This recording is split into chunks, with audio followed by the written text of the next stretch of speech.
में आप सबकी सलामती हो। मैं उम्मीद करता हूँ कि आप बिल्कुल खैर व आफ़ियत से होंगे। आज एक बहुत ही अहम और तशवीशनाक मौजू के साथ आपके साथ कुछ बात करने के लिए आया हूँ। कुछ गुज़ारिशात हैं जो कि आपसे करना चाहता हूँ,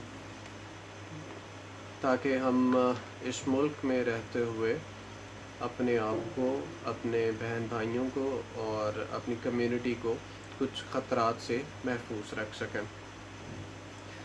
हम सब चूँकि इस मुल्क पे रहते हैं और हम सबको रोज़गार के सिलसिले में और अपने जो दीगर फ़राइज़ हैं उनको सरअंजाम देने के लिए ना सिर्फ़ मसीही बहन भाइयों के साथ बल्कि गैर मसीही लोगों के साथ भी मिलना जुलना पड़ता है।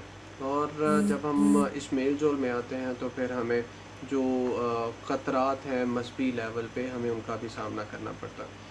तो आज का जो मौजू है उस पे बातचीत शुरू करने से पहले मैं ये चाहता हूँ, एक रिक्वेस्ट ये करना चाहता हूँ कि आप इस वीडियो को शुरू से लेकर आखिर तक ज़रूर देखें, क्योंकि ये बातें ऐसी हैं जिनको समझना, सुनना और उन पर अमल करना बहुत ज़्यादा ज़रूरी है। ये एक ऐसे शख्स की आवाज़ है जो कि ये चाहता है कि हमारे बहन भाई जो हैं वो पूरे तौर पे महफूज रहें, और हम इस मुल्क में जहाँ पे हम सुबह निकलते हैं तो हमें ये आइडिया नहीं है कि शाम को वापस आ पाएंगे या नहीं आ पाएंगे।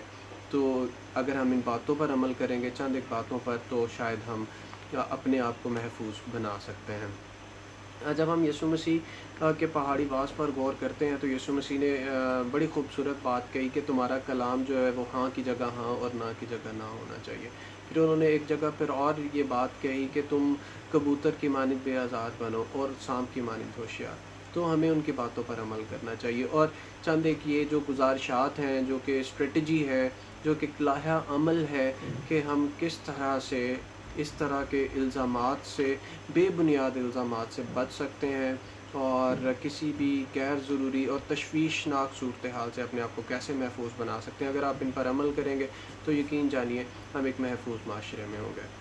वो ये है कि आपको किसी भी किस्म की बहस में नहीं उलझना। लोग आपको इंस्टिगेट करते हैं, आपको उलझाते हैं बहस में कि आप उनसे बहस करें, और आप फिर वो आपको किसी न किसी तरह से बातों में वो कोई ऐसी बात निकाल देंगे जो कि कहेंगे कि आपने कुछ तौहीन कर दी है या कुछ इस तरह की बात कर दी है। तो आपने अपने आप को उससे बचाना है, तो बच्चा इसी सूरत में जा सकता है कि आप बहस ना करें। अगर कोई आपसे बहुत ज़्यादा बहस करता है, आपकी बाइबल बदल गई है, आपका अकीदा क्या है, तो आप उन्हें अपने मज़हबी रहनुमाओं की तरफ रेफ़र करें। और मज़हबी रहनुमाओं से मैं ये दरख्वास्त करूँगा कि जब भी आप जो है गैर मसीही लोगों से बातचीत करते हैं तो काइंडली इसे लाइव मोड पे करें। आई मीन टू से कि आप फ़ेसबुक जो है उसमें लाइव जा सकते हैं, यूट्यूब पे लाइव जा सकते हैं, ताकि हर चीज़ जो है वो ऑन एयर हो, रिकॉर्डेड हो, ताकि कोई भी आप पे इल्ज़ाम ना लगा सके।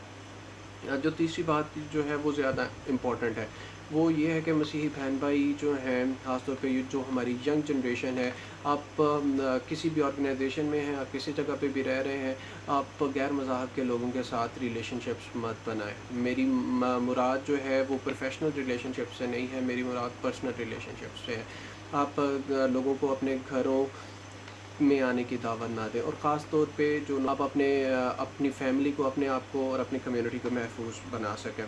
फिर जब आप अथॉरिटी में हैं, हमारे जो कुछ बहन भाई हैं जो कि खुदा ने उनको बड़ी इज़्ज़त दी है, वो अच्छी पोजीशंस पे काम कर रहे हैं, तो मैं उनसे ये रिक्वेस्ट करना चाहूँगा कि अपने कोलीग्स के साथ, अपने सबॉर्डिनेट्स के साथ जो है वो तहम्मुल और हिल्म और नरम मज़ाजी के साथ पेश आएँ।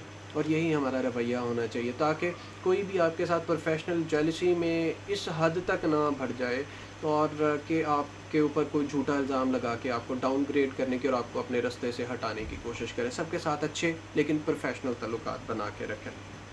फिर मैं आपसे ये भी रिक्वेस्ट करना चाहूँगा कि अगर आपको कोई कहता है, बेशक आपका कोई जो है बॉस है या कोई भी है, वो आपसे कहता है ये एक तहरीर है और ये पोस्टर है, पुराना हो गया, आप इसको उतार दें, तो आपने नहीं उतारना। आपने स्ट्रेट कहना है नो। आपने स्ट्रेट नो करनी है। और अगर आपको इन केस आपको कोई मुक़द्दस वर्क मिलता है कहीं पे पड़ा हुआ, तो जगह-जगह पे हमारे इस मुल्क के अंदर बॉक्सेस लगे हुए हैं जो कि मुक़द्दस और आपके लिए हैं। आपने वो कागज़ बगैर किसी को बताए उसके अंदर डाल देना। आपको बताने की ज़रूरत नहीं है कि आपका पेपर पड़ा हुआ था और मैंने उठा के तो उसमें डाल दिया, नहीं। आपको बताना भी नहीं, आप चुप करके उसके अंदर डाल दें। फिर अगर जब आप ये कर रहे होंगे تو اس سے آپ کی بھی سیفٹی ہے اور ہماری قوم کی بھی سیفٹی ہے۔ اور میں آپ سے یہ گزارش کرنا چاہتا ہوں کہ آپ ان باتوں کو سب کے ساتھ شیئر کریں، اوکے؟ آپ اس میسیج کو شیئر کر سکتے ہیں، آپ زبانی ان باتوں کو اپنے گھر میں، اپنے دوستوں میں، اپنے جو رشتہ دار ہیں ان تک یہ باتیں پہنچا سکتے ہیں۔ اور اس کے علاوہ بھی اگر آپ کو لگتا ہے کہ کوئی اور باتیں ایسی ہیں جو کہ ہمارے اس کوڈ آف کنڈکٹ میں یا ہمارے اس مسیحی بول چال میں اور چال چلن میں جو کہ ہمارا دوسرے مذاہب کے ساتھ لوگوں کے ساتھ ہے، اس میں ہم ایڈ کر کے ایک پراپر ڈاکومنٹڈ فارم بنا سکتے ہیں تاکہ ہمارے لوگ جو ہیں اس پہ کاربند ہو سکیں۔ تو اس میں بھی ہمیں اپنی رائے سے آپ ضرور آگاہ کیجیے، آپ کمنٹس دے سکتے ہیں۔ اور یہی وہ چند ایک طریقہ کار ہیں جن کی مدد سے ہم اپنے آپ کو، اپنے خاندان کو، اپنے چرچز کو، اپنی کمیونٹیز کو اور اپنے ارد گرد کے لوگوں کو ایک محفوظ بنا سکتے ہیں۔ خداوند آپ سب کو بڑی برکت دے اور آپ سب کو محفوظ رکھے۔ دعاؤں میں یاد رکھیے گا۔ خدا حافظ۔